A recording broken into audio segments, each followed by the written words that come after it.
Alors, professeur Xavier Roblin du CHU de Saint-Étienne, vous allez nous parler je crois, quand même du scoop, peut-être du seul scoop, mais quand même du scoop quand même de cette session de la DDW.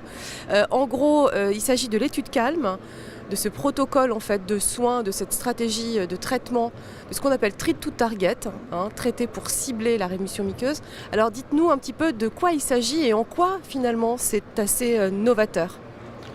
Alors, ce qu'il faut savoir, c'est que, la cicatrisation muqueuse dans les maladies inflammatoires est devenue un objectif thérapeutique très important.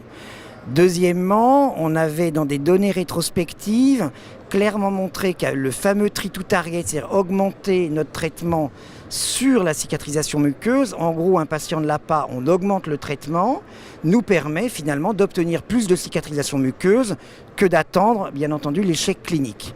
Donc il fallait confirmer tout ça et c'est l'étude CALM. L'étude CALM compare deux stratégies. Une stratégie simple basée sur la clinique. Le malade part en adalimumab à une dose de 40 mg tous les 14 jours et là il est optimisé quand évidemment une rechute clinique apparaît. La deuxième stratégie, elle est beaucoup plus dure entre guillemets.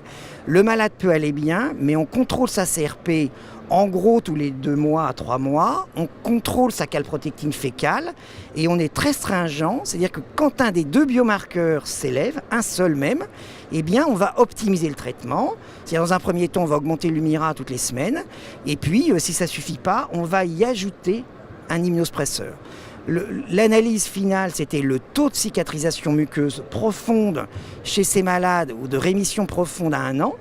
Eh bien, l'idée de treat to target, c'est-à-dire d'optimiser sur ces biomarqueurs, permet d'obtenir très nettement un taux de rémission profonde chez le malade de environ 70% contre 40% dans un bras standard. Donc, c'est clair qu'on y gagne beaucoup. C'est clair que cet objectif que l'on veut avoir est obtenu grâce à ça. Alors, il y a deux bémols quand même, c'est qu'on voit qu'on a optimisé quand même beaucoup de nos malades dans cette stratégie, puisqu'à peu près 2/3 des gens sont passés à l'Humira toutes les semaines, voire un quart en combothérapie avec de l'Immurel. Le deuxième point qui n'a pas été testé, c'est le coût-efficacité, comme on dit. Est-ce que le coût est quand même extrêmement élevé pour obtenir ça? Donc il y aura sans doute des affinages. Est-ce qu'il faut par exemple optimiser tous les 3 mois? Peut-être que tous les 6 mois peut éventuellement suffire, mais en tout cas, ce concept de céder de nos biomarqueurs en pratique clinique pour optimiser plutôt que d'attendre finalement une rechute clinique est manifestement le bras gagnant dans cette étude. Merci beaucoup, c'est très clair. Merci.